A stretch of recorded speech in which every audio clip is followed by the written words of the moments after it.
কেন এই দ্বীপে আধুনিক মানুষ চেষ্টা করেও প্রবেশ করতে পারেনি?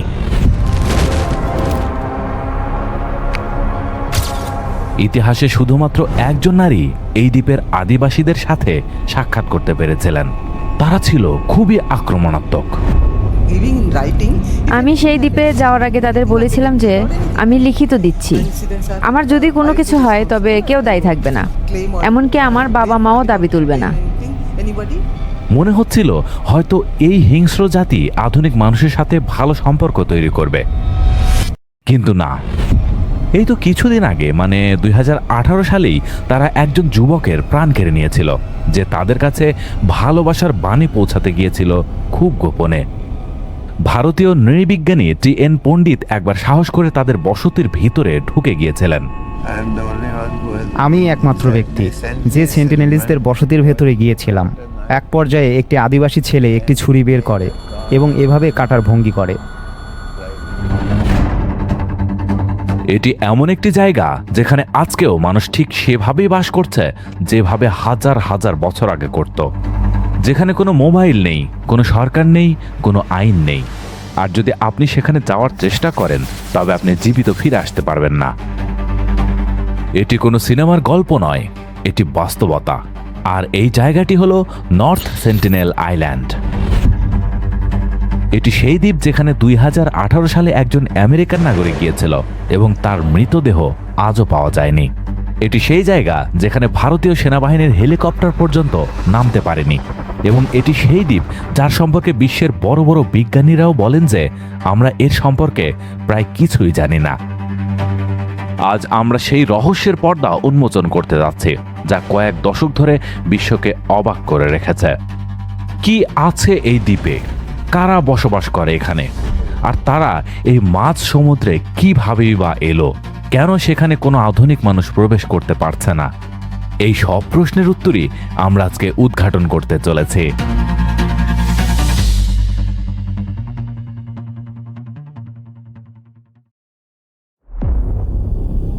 একবার একটি মালবাহী জাহাজ যার নাম ছিল প্রিমরোজ, সেটি বঙ্গোপসাগরে একটি ঝড়ের কবলে পড়ে যায় এবং ভাসতে ভাসতে নর্থ সেন্টিনেল আইল্যান্ডের পাশের পাথরে গিয়ে ধাক্কা খায়। জাহাজের নাবিকরা কোনোভাবে জাহাজেই রয়ে যান এবং রেডিওর মাধ্যমে সাহায্য চান, কিন্তু সেই রাতে তারা যা দেখেছিলেন তা সারা জীবন ভুলতে পারবেন না। সমুদ্র তীরে সেই দ্বীপের আদিবাসী, যাদের সেন্টিনেলিস বলা হয়, তারা জড়ো হতে শুরু করলো। তাদের হাতে ছিল তীর আর বল্লম। তারা জাহাজের দিকে তাকাচ্ছিল। নাবিকরা দেখলেন যে তারা নৌকা বা ছোট ছোট ভেলা তৈরি করছে যাতে তারা জাহাজ পর্যন্ত পৌঁছাতে পারে। সেই রাতে নাবিকরা জাহাজের উপর ভয়ে কাঁপছিলেন। সকাল হতে হতে একটি হেলিকপ্টার আসে এবং তাদের উদ্ধার করা হয়। যদি হেলিকপ্টার আসতে সামান্য দেরিও হতো তবে হয়তো সেই নাবিকদের কাহিনী আজ অন্যরকম হতে পারত। এই ঘটনাটি ঘটেছিল 1981 সালে।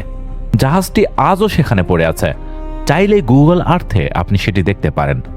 নর্থ সেন্টিনেল আইল্যান্ডের কাছে একটি জং ধরা জাহাজ, যা এই দ্বীপের বিপদের এক নীরব সাক্ষী হয়ে দাঁড়িয়ে আছে। বঙ্গোপসাগরে আন্দামান দ্বীপপুঞ্জের কাছে একটি ছোট দ্বীপ আছে, নর্থ সেন্টিনেল আইল্যান্ড। দেখতে এটি ঠিক তেমনই মনে হয় যেমন কোনো সুন্দর ট্রপিক্যাল দ্বীপ হয়ে থাকে। সবুজ জঙ্গল, নীল সমুদ্র, সাদা বালি। কিন্তু এই সৌন্দর্যের পেছনে এমন এক জগৎ লুকিয়ে আছে যা দেখে বিশ্বের সবথেকে সাহসী ব্যক্তিও পিছিয়ে যান। এই দ্বীপে বসবাসকারী আদিবাসী গোষ্ঠীর নাম হলো সেন্টিনেলিস। আর এই মানুষেরা গত 60,000 বছর ধরে বাইরের জগতের সাথে কোনো যোগাযোগ রাখেনি। কল্পনা করুন, 60,000 বছর। একটু ভাবুন, যখন পৃথিবীতে মহেঞ্জোদারো সভ্যতাও ছিল না, যখন পিরামিডও তৈরি হয়নি, শুধু তাই নয়, তারও আগে যখন মানুষ লিখতে পর্যন্ত শিখেনি, সেই সময় থেকে এই মানুষগুলো এই দ্বীপে বাস করছে এবং আজও ঠিক সেভাবেই বেঁচে আছে। এখন আপনারা হয়তো ভাবছেন যে আসলে এই মানুষগুলো কারা, কোথা থেকে এলো, আর কেনই বা এরা কারো সাথে দেখা করতে চায় না? এর উত্তর লুকিয়ে আছে ইতিহাসের সেই স্তরগুলোতে যা আজও পুরোপুরি খোলেনি। বিজ্ঞানীদের বিশ্বাস যে সেন্টিনেলি আদিবাসী গোষ্ঠী হলো সেই আদি মানুষদের বংশধর যারা আফ্রিকা থেকে বেরিয়ে এশিয়ার দিকে এসেছিল। এই মাইগ্রেশন প্রায় 60,000 থেকে 70,000 বছর আগে হয়েছিল। অর্থাৎ এই মানুষেরা সেই সময়ের মানুষদের সব থেকে পুরনো জীবিত যোগসূত্র, যারা আজও পৃথিবীতে টিকে আছে। কিন্তু প্রশ্ন হলো, এত বছর আগে তারা এত বিশাল সমুদ্র পাড়ি দিয়ে কিভাবে সেই দ্বীপে পৌঁছালো? এর উত্তরটা হতে পারে আইস এজ। অর্থাৎ পৃথিবী যখন বরফের চাদরে ঢাকা ছিল, সেই সময় তারা খাবারের সন্ধানে পর্যায়ক্রমে আফ্রিকা থেকে মাইগ্রেশন শুরু করে। অবশেষে তারা কোনোভাবে এই বরফ সমুদ্রের উপর দিয়ে পুরোপুরি হেঁটে এই দ্বীপগুলোতে ছড়িয়ে পড়ে এবং একইভাবে তারা এই দ্বীপেও আশ্রয় নেয়। তারা আজও পাথরের হাতিয়ার ব্যবহার করে, তারা আজও তীর ধনুক দিয়ে শিকার করে। ওরা এই জঙ্গলে বাস করে যেভাবে তাদের পূর্বপুরুষরা করত। শুনলে অবাক হবেন, এই দ্বীপের আয়তন মাত্র ৭২ বর্গ কিলোমিটার। আর এই ছোট্ট জায়গায় কতজন মানুষ বাস করে এটাও কেউ সঠিকভাবে জানে না। তবে অনুমান করা হয় যে ২৫ থেকে ৫০০ জন লোক থাকতে পারে এখানে। এত বড় পার্থক্যের কারণ হলো আজ পর্যন্ত কেউ সেখানে গিয়ে গুনতে পারেনি। আর এখান থেকেই শুরু হয় এই দ্বীপের আসল কাহিনী। ভারত সরকার এই দ্বীপের চারিদিকে ৫ নটিক্যাল মাইল অর্থাৎ প্রায় ৯ কিলোমিটার পর্যন্ত একটি সংরক্ষিত এলাকা বানিয়ে রেখেছে। এর মানে হলো কোনো মানুষ, সে ভারতীয় হোক বা বিদেশি, এই সীমানার ভিতরে যেতে পারবে না। কেউ যদি যায় তবে তার বিরুদ্ধে আইনি ব্যবস্থা নেওয়া হতে পারে। কিন্তু সবচেয়ে বড় সত্য কথা হলো, আইনের আগেই খোদ সেন্টিনেল জনগোষ্ঠী কাউকে নিজেদের কাছে ঘেঁষতে দেয় না। এই দ্বীপের আশেপাশে যে কোনো জাহাজ বা নৌকা গিয়েছে তাকে তীরের বৃষ্টি দিয়ে স্বাগত জানানো হয়েছে। এই মানুষেরা কাউকে ছাড়ে না, না জেলেকে, না সৈনিককে, না সাংবাদিককে, আর না কোনো ধর্ম প্রচারককে। আর এই বিষয়টি এই দ্বীপকে বিশ্বের সব থেকে বিপজ্জনক এবং সব থেকে রহস্যময় জায়গাগুলোর মধ্যে একটি করে তুলেছে।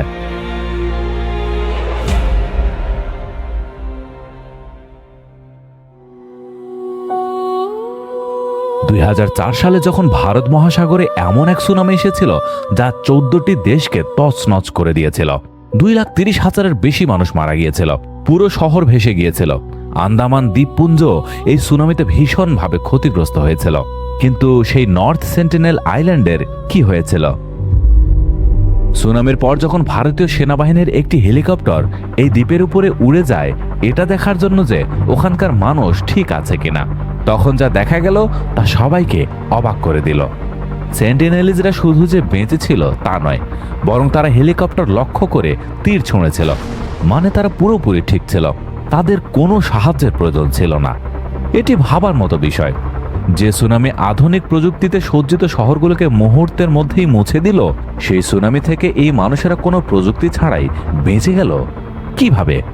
বিজ্ঞানীদের ধারণা যে এই মানুষদের কাছে হাজার বছরের সেই জ্ঞান আছে যা বংশ পরম্পরায় চলে আসছে। সমুদ্রের শব্দ, বাতাসের গতিপথ, পাখিদের ব্যবহার, পশুদের নড়াচড়া, এই সব মিলে তাদের একটি প্রাকৃতিক সতর্ক বার্তা দেয়। যখন সুনামি আসার সময় হয়েছিল এই সব সংকেত তাদের আগেই সতর্ক করে দিয়েছিল এবং তারা উঁচু কোনো জমিতে চলে গিয়েছিল। এটি তাদের সেই জ্ঞান যা কোনো বইয়ে লেখা নেই, কোনো বিশ্ববিদ্যালয়ে পড়ানো হয় না, এটি কেবল তাদের রক্তে মিশে আছে।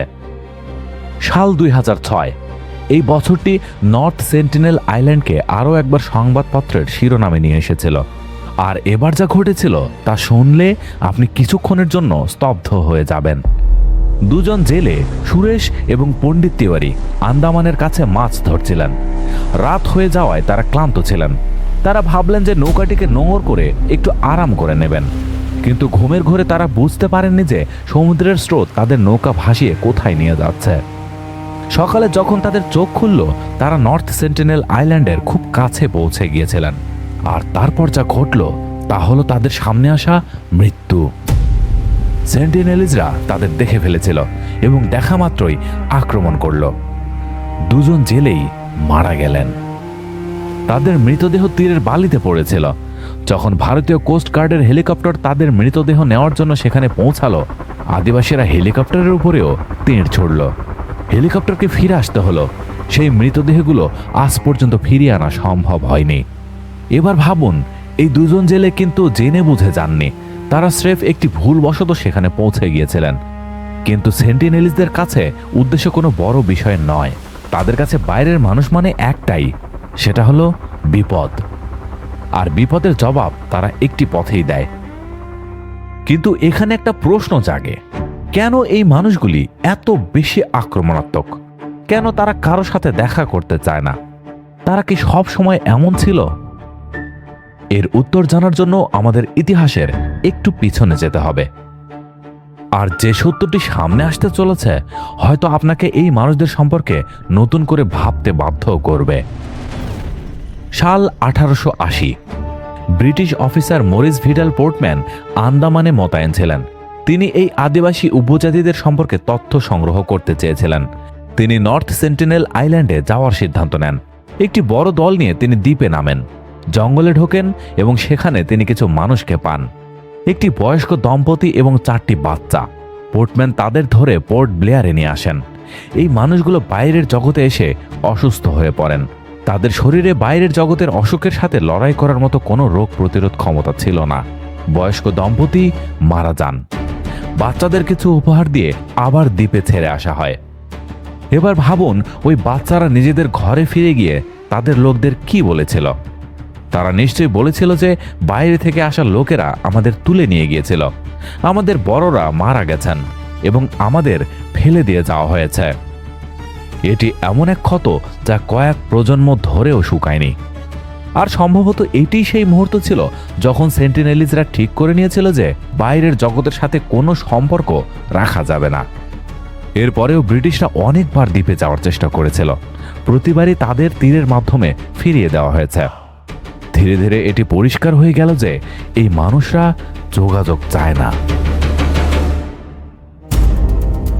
কিন্তু মানুষের কৌতূহল তো শেষ হয় না। 1970 এবং 1980-এর দশকে ভারত সরকার কিছু কন্ট্যাক্ট এক্সপেডিশন বা যোগাযোগের অভিযান পাঠিয়েছিলেন। আমরা যখন প্রথম যাত্রা শুরু করি আমাদের জাহাজ অনেক দূরে নোঙর করা ছিল। খুব ভোরে দূর থেকে আমরা দেখার চেষ্টা করলাম। যেহেতু সেখানে কেউ ছিল না তাই ঠিকমতো বোঝা যাচ্ছিল না। আমরা বাইনোকুলার দিয়ে দেখার চেষ্টা করলাম। এরপর সকাল 7:30টার দিকে আমরা আমাদের যাত্রা শুরু করলাম। আমাদের সাথে ছিলেন ডাক্তার অরুণ মল্লিক। যদি কোনো দুর্ঘটনা ঘটে সেজন্য একজন মেডিকেল অফিসার সেখানে ছিলেন। আমরা মোট 13 জন লোক হালকা নৌকায় করে যাত্রা শুরু করলাম। এটি 1991 সালের একটি চমকপ্রদ ঘটনা। মধুমালা চট্টোপাধ্যায় নামে এই প্রখ্যাত ভারতীয় নৃবিজ্ঞানী 1991 সালের 4 জানুয়ারি যখন দল নিয়ে একটি ছোট নৌকায় করে দ্বীপের উপকূলে পৌঁছান, তখন আদিবাসীরা চিরচারিত অভ্যাস মতো তীর ধনুক নিয়ে আক্রমণ করতে প্রস্তুত ছিল। কিন্তু মধুমালা ভয় পাননি। তিনি শান্তভাবে একটি একটি করে নারকেল সমুদ্রের পানিতে ভাসিয়ে দিতে শুরু করেন। আমরা নৌকা না থামিয়ে এক বস্তা নারকেল পানিতে ফেলে দিলাম। এরপর আমাদের নৌকা খুব ধীরে ধীরে এক পাশ থেকে অন্য পাশে চলতে শুরু করলো, যাতে তারা কাছাকাছি আসতে পারে। প্রথমে তারা কিছুটা ইতস্তত করছিল। প্রথম বস্তা নারকেলগুলো তারা নিজেদের মধ্যে ভাগ করে নিল। এরপর তারা অঙ্গভঙ্গির মাধ্যমে আরও নারকেল চাইল। এবার আমরা বস্তা ফেলার বদলে বস্তা খুলে একটি একটি করে নারকেল ছুঁড়তে শুরু করলাম। তারা সাঁতরে এসে সেই নারকেলগুলো সংগ্রহ করতে লাগলো। সাধারণত সেন্টিনেলিজরা বাইরের পুরুষদের দেখলে আক্রমণাত্মক হয়ে ওঠে, কিন্তু নৌকায় একজন নারীকে দেখে তারা কিছুটা অবাক হয়েছিল। মধুমালা তাদের নিজেদের ভাষায় কথা বলার চেষ্টা করছিলেন এবং তার শান্ত ভঙ্গি দেখে আদিবাসীরা ধীরে ধীরে শান্ত হয়ে যায়। এক পর্যায়ে ইতিহাসে প্রথমবারের মতো দেখা যায় সেন্টিনেলিজরা আক্রমণ করার বদলে দল বেঁধে সমুদ্রের পানিতে নেমে আসে এবং মধুমালার হাত থেকে সরাসরি নারিকেল নিতে শুরু করে। এমনকি কিছু আদিবাসী নৌকায় উঠে এসে আরও নারিকেল খুঁজতে থাকে। তারা সামনে এগিয়ে এলো এবং আমরা হাঁটু সমান পানিতে নামলাম। তারা আমাদের কাছ থেকে নারকেল নিতে শুরু করলো। প্রথমে কিছুটা দ্বিধা করলেও পরে তারা সরাসরি আমাদের হাত থেকেই নারকেল নিল। ঠিক সেই সময় একটি ছেলে জঙ্গল থেকে বেরিয়ে এলো। সে ওই দলের সাথে ছিল না এবং আমাদের দেখে সে মোটেও খুশি হয়নি, কারণ সে কোনো নারকেল পায়নি। সে আমাদের টিমের দিকে তীরের নিশানা করলো। আমার টিমের সদস্যরা ভয় পেয়ে বলতে লাগলো, নৌকায় উঠে এসো, ওরা তোমাকে মেরে ফেলবে। ঠিক সেই মুহূর্তে এক অলৌকিক ঘটনা ঘটে। এই তরুণের পাশে দাঁড়িয়ে থাকা এক সেন্টিনেলিজ নারী তাকে সজোরে ধাক্কা দেয় এবং তীর ছুঁড়তে বাধা দেয়। সেই নারীর হস্তক্ষেপে তরুণটির ধনুক থেকে তীরটি ছিটকে পানিতে পড়ে যায়। এটি ছিল ইতিহাসের এক বিরল মুহূর্ত, যেখানে এক সেন্টিনেলিজ নারী একজন বহিরাগত নারীকে রক্ষা করার জন্য নিজের গোত্রের মানুষকে বাধা দিয়েছিল। আমি তখন ভাবলাম, ওরাও তো নেগ্রিটো জনগোষ্ঠীর মানুষ, হয়তো ভাষার কিছুটা মিল থাকতে পারে। আমি ছেলেটির দিকে না তাকিয়ে তার পাশে থাকা এক মহিলার দিকে তাকিয়ে তাকে ডাকতে শুরু করলাম। আমি তাকে কাইরি বলে ডাকলাম, অঙ্গি ভাষায় যার অর্থ মা বা চাচি। আমি তাকে জাভা বললাম, যার অর্থ কাছে এসো, আমাদের কাছে আরও নারকেল আছে। মাত্র 5 সেকেন্ডের মধ্যে সেই মহিলা ছেলেটিকে বাধা দিলেন। মধুমালা শুধু নারিকেলই দেননি, তিনি তাদের খুব কাছে পৌঁছাতে পেরেছিলেন। যখন পরিস্থিতি শান্ত হয় তখন সেখানে সেন্টিনেলিজ নারী ও শিশুরাও এগিয়ে আসে। মধুমালা সেই রহস্যময় দ্বীপের শিশুদের সাথে ছবি তোলেন এবং এমনকি এক সেন্টিনেলিজ শিশুকে কোলে তুলে নেন। এটি ছিল এক অবিশ্বাস্য দৃশ্য। তিনি ছিলেন পৃথিবীর প্রথম নারী নৃবিজ্ঞানী, যিনি নর্থ সেন্টিনেল আইল্যান্ডের এই মারাত্মক আক্রমণাত্মক আদিবাসীদের সাথে সফলভাবে এবং শান্তিপূর্ণভাবে যোগাযোগ স্থাপন করেছিলেন। অ্যানথ্রোপোলজিক্যাল সার্ভে অফ ইন্ডিয়ার অংশ হিসেবে তিনি এই ঐতিহাসিক অভিযানের নেতৃত্ব দিয়েছিলেন। তার সাথে ছিলেন আরেকজন বিখ্যাত নৃবিজ্ঞানী টিএন পণ্ডিত। আমি একমাত্র ব্যক্তি যে সেন্টিনেলিস্টদের বসতির ভেতরে গিয়েছিলাম। অন্য কোনো নৃবিজ্ঞানী সেখানে নামেনি। এটি কেবল একবারই ঘটেছিল, যখন একটি বন্ধুত্বপূর্ণ সফর তাদের মনোভাব নরম করে দিয়েছিল। আমি এই ছবিটা খুব পছন্দ করি। দেখুন, এখানে আমি হাসছি এবং সেও হাসছে। এটি একটি বিস্ময়ের বিষয় ছিল যে তারা সবাই সামনে এগিয়ে এসেছিল এবং আমরা সবাই মিলে তাদের নারকেল দিচ্ছিলাম, যেন কোনো উৎসব বা অনুষ্ঠান চলছিল। টিএন পণ্ডিত পরে বলেছিলেন যে সেই মুহূর্তে তার মনে হয়েছিল যেন তিনি অন্য এক জগতের সাথে মিশছেন। কিন্তু এক পর্যায়ে একটি ছেলে একটি ছুরি বের করে এবং এভাবে কাটার ভঙ্গি করে। সে সম্ভবত বোঝাতে চেয়েছিল যে তুমি এখানে থাকো, আমি তোমাকে কাটব। আমি দেখেছি তাদের মানুষের মস্তিষ্ক আছে, তারা মোটেও বোকা নয়। তারা কেন আমাকে দূরে সরিয়ে রাখে? কারণ ঐতিহাসিকভাবে তারা দেখছে অন্য উপজাতিদের সাথে কি ঘটেছে। গ্রেট আন্দামারিজরা বিলুপ্ত হয়ে গেছে। বাইরের জগতের সাথে যোগাযোগ তাদের জন্য কোনো বড় কল্যাণ বয়ে আনেনি। কিন্তু এরপর ভারত সরকার একটি বড় সিদ্ধান্ত নিল। তারা ঠিক করল যে এখন থেকে এই উপজাতির সাথে আর যোগাযোগ করা হবে না। কেন? কারণ এটি পরিষ্কার হয়ে গিয়েছিল যে যোগাযোগের ফলে এই মানুষদের লাভ কম এবং ক্ষতি বেশি। বাইরের জগতের রোগবালাই, বাইরের জগতের সংস্কৃতি, এই সব তাদের অস্তিত্বের জন্য বিপদ। তাই আজ এই দ্বীপটি সরকারিভাবে একটি সংরক্ষিত এলাকা। আপনারা জানেন কি না, এই উপজাতির ভাষা বিশ্বের জানা কোনো ভাষার থেকে একদম আলাদা। ভাষাবিদরা যখনই তাদের আওয়াজ রেকর্ড করেছেন তা কোনো পরিচিত ভাষা পরিবারের সাথে মেলে না। এর মানে হলো এই ভাষা 60,000 বছর ধরে আলাদাভাবে বিকশিত হয়েছে। পৃথিবীতে যত ভাষা বদলেছে, তৈরি হয়েছে বা হারিয়ে গেছে, এই ভাষার উপর তার কোনো প্রভাব পড়েনি। এটি ভাবলেই মাথা ঘুরে যায়। এমন এক ভাষা যা আজ পর্যন্ত পৃথিবীতে কেউ বোঝে না। এমন এক জ্ঞান যা শুধু ওই 25 থেকে 500 জন মানুষের কাছেই আছে। আর যদি কোনোদিন এই উপজাতি শেষ হয়ে যায়, তবে সেই ভাষা, সেই জ্ঞান আর 1000 বছরের স্মৃতি চিরতরে হারিয়ে যাবে। তারা 2018 সালে এমন একটি ঘটনা ঘটিয়েছিল যা পুরো বিশ্বকে কাঁপিয়ে দিয়েছিল। জন অ্যালেন চাও 26 বছরের একজন আমেরিকান এবং একজন খ্রিস্টান মিশনারি ছেলে। এই তরুণের মনে একটি জেদ ছিল, নর্থ সেন্টিনেল আইল্যান্ডে যাওয়া এবং ওখানকার লোকদের খ্রিস্ট ধর্মের বার্তা দেওয়া। তিনি জানতেন এটি বিপজ্জনক, কিন্তু তাও তিনি যাওয়ার সিদ্ধান্ত নিলেন। জন কিছু স্থানীয় জেলেদের টাকা দিয়ে রাজি করালেন তাকে দ্বীপের কাছে নিয়ে যাওয়ার জন্য। প্রথম দিন তিনি একটি কায়াক নৌকা নিয়ে তীরের দিকে এগোলেন। সেন্টিনেলিজরা তাকে দেখল। একটি বাচ্চা তাকে লক্ষ্য করে তীর ছুঁড়ল।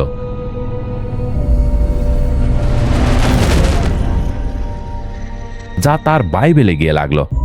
জন সেখান থেকে ফিরে এলেন, কিন্তু তিনি থামলেন না। পরের দিন তিনি আবার গেলেন।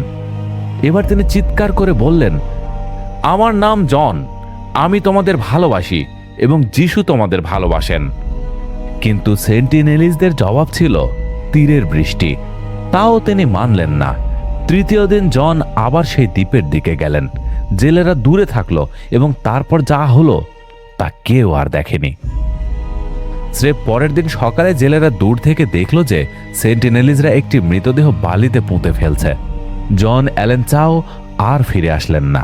তার ডায়েরি জেলেদের কাছে ছিল, যা তিনি যাওয়ার আগে তাদের দিয়ে গিয়েছিলেন। সেই ডায়েরিতে শেষ কিছু লাইন ছিল যা তিনি দ্বীপে যাওয়ার আগে লিখেছিলেন। তিনি লিখেছিলেন, ঈশ্বর, এই দ্বীপটি কি শয়তানের শেষ দুর্গ? আমার ভয় লাগছে, কিন্তু তুমি আমার সাথে আছো। সেই ভয়টি সত্যি ছিল। তারপর ভারত সরকার এবং আমেরিকান সরকার দুজনেই তার মৃতদেহ ফিরিয়ে আনার অনেক চেষ্টা করেছিল, কিন্তু প্রতিবার একটাই জবাব পাওয়া গেছে, তীর এবং বল্লম। আজ পর্যন্ত জন অ্যালেন চাওয়ের মৃতদেহ সেই দ্বীপের মাটিতেই দাফন হয়ে আছে। এই ঘটনার পর পুরো বিশ্বে বিতর্ক শুরু হয়ে যায়। কেউ কেউ বলেন জন একজন সাহসী মানুষ ছিলেন, আবার কেউ বলেন তিনি একজন বোকা ছিলেন যিনি একটি সুরক্ষিত উপজাতির জীবন বিপন্ন করেছিলেন। কারণ ভাবুন, জনের সাথে কোনো রোগ যদি ওই দ্বীপে পৌঁছে যেত, তবে একটি সাধারণ ফ্লু বা সর্দিও ওই পুরো উপজাতিকে শেষ করে দিতে পারত। এটি কোনো বাড়িয়ে বলা কথা নয়। যখন 1800 দশকে আন্দামানের অন্য উপজাতিদের সাথে বাইরের পৃথিবীর যোগাযোগ হয়েছিল, তখন অসুখগুলো তাদের শেষ করে দিয়েছিল। গ্রেট আন্দামানিজ উপজাতিতে একসময় হাজার হাজার লোক ছিল। আজ তাদের সংখ্যা মাত্র 50 থেকে 60-এর মধ্যে। ওঙ্গে উপজাতিও প্রায় বিলুপ্তির পথে। তাই সেন্টিনেলিজ উপজাতির কাছে বাইরের পৃথিবী থেকে যে বিপদ রয়েছে তা শুধু কালচারাল নয়, তা বায়োলজিক্যালও। তাদের শরীরে আমাদের পৃথিবীর সাধারণ রোগের বিরুদ্ধে লড়াই করার ক্ষমতা নেই। একটি সাধারণ সর্দি কাশিও তাদের জন্য প্রাণঘাতী হতে পারে। এই কারণেই ভারত সরকার তাদের এভাবে রক্ষা করে চলেছে, এবং এই কারণেই তারা নিজেরাও কাউকে নিজেদের কাছে আসতে দেয় না, যদিও তারা এটি বৈজ্ঞানিকভাবে জানে না। তবে হাজার বছরের অভিজ্ঞতা তাদের শিখিয়ে দিয়েছে যে বাইরের মানুষ মৃত্যু নিয়ে আসে। এখন পর্যন্ত এই ভিডিওতে আপনি জেনেছেন এই উপজাতি কারা, তারা কেন এত আক্রমণাত্মক, এবং এই দ্বীপের আশেপাশে কি কি ঘটনা ঘটেছে। কিন্তু একটি প্রশ্ন এখনো বাকি আছে, সেই প্রশ্ন যা এই পুরো কাহিনীকে আরও গভীর করে তোলে, সেই রহস্য যা আজও সমাধান হয়নি। এই রহস্যটি হলো দ্বীপের সেই অংশের যা আজ পর্যন্ত কোনো মানুষ দেখেনি।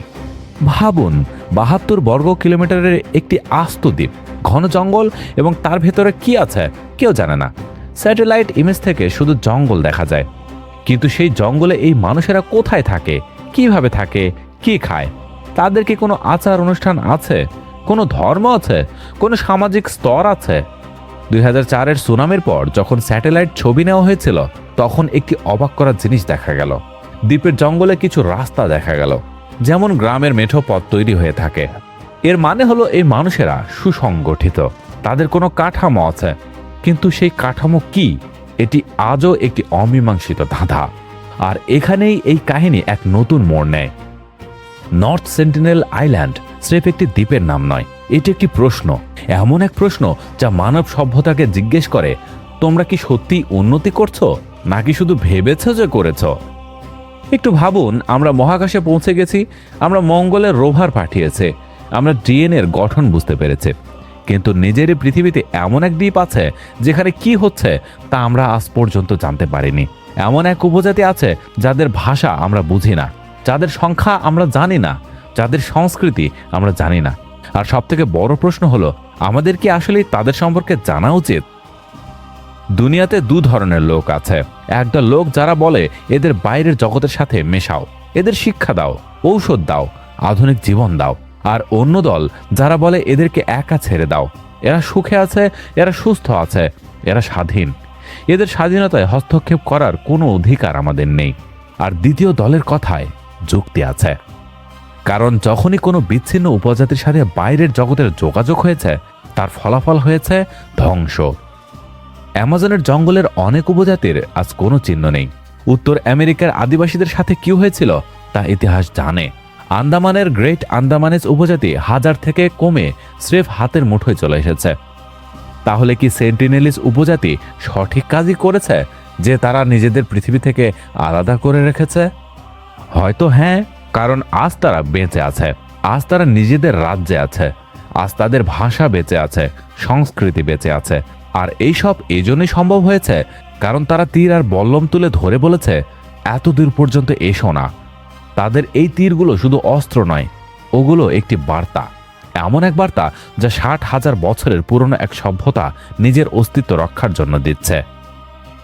আরও একটি বিষয় আপনাদের জানা দরকার, তা হলো নর্থ সেন্টিনেল আইল্যান্ডের চারপাশের সমুদ্রও কম রহস্যময় নয়। এই এলাকায় অদ্ভুত স্রোত আছে, লুকানো পাথর আছে যা যে কোনো নৌকা উল্টে দিতে পারে, যেন প্রকৃতি নিজেই এই দ্বীপ রক্ষার জন্য একটি প্রাকৃতিক দুর্গ বানিয়ে রেখেছে। যেন এই দ্বীপ নিজেই চায় না কেউ তার কাছে আসুক, প্রিমরোজ জাহাজ যা 1981 সালে ওখানে ফেঁসে গিয়েছিল সেটি আজও সেই পাথরের উপরেই পড়ে আছে। জং ধরা ভাঙ্গা যেন একটি সতর্কবার্তা, এক নীরব সতর্কবার্তা যে এখানে যারা এসেছে তারা এখানেই থেকে গেছে। আর এই সবের মাঝে এই সেন্টিনেলিজ মানুষগুলো নিজেদের জঙ্গলে বেঁচে আছে, শিকার করছে, নিজেদের বাচ্চাদের সেই জ্ঞান দিচ্ছে যা 60,000 বছরের পুরনো। রাতে সমুদ্রের শব্দ শুনছে, আর সম্ভবত তারা আমাদের থেকে বেশি সুখে আছে, কারণ তাদের কাছে আগামীকালের কোনো টেনশন নেই। তাদের কোনো সোশ্যাল মিডিয়া নেই যা তাদের বলবে যে তারা অন্য কারো চেয়ে কম। তাদের কোনো র্যাট রেস নেই। তাদের কাছে স্রেফ তাদের জঙ্গল আছে, সমুদ্র আছে আর আকাশ আছে। আর এই ভাবনাটি বারবার আমাকে সব থেকে বেশি অবাক করে। গহীন অ্যামাজন জঙ্গলে 5 জন খ্রিস্টান মিশনারি সেখানকার আদিবাসী গোষ্ঠীর হাতে নির্মমভাবে প্রাণ হারিয়েছিলেন। তারা ছিল সেই আদিবাসীর দেখা প্রথম মানুষ। কিভাবে ঘটল এই বিশ্বব্যাপী হৃদয় কাঁপানো ঘটনা? লোমহর্ষক সেই কাহিনী দেখতে এই ভিডিওতে ক্লিক করতে পারেন। আজ এ পর্যন্তই, ভালো থাকবেন সবাই।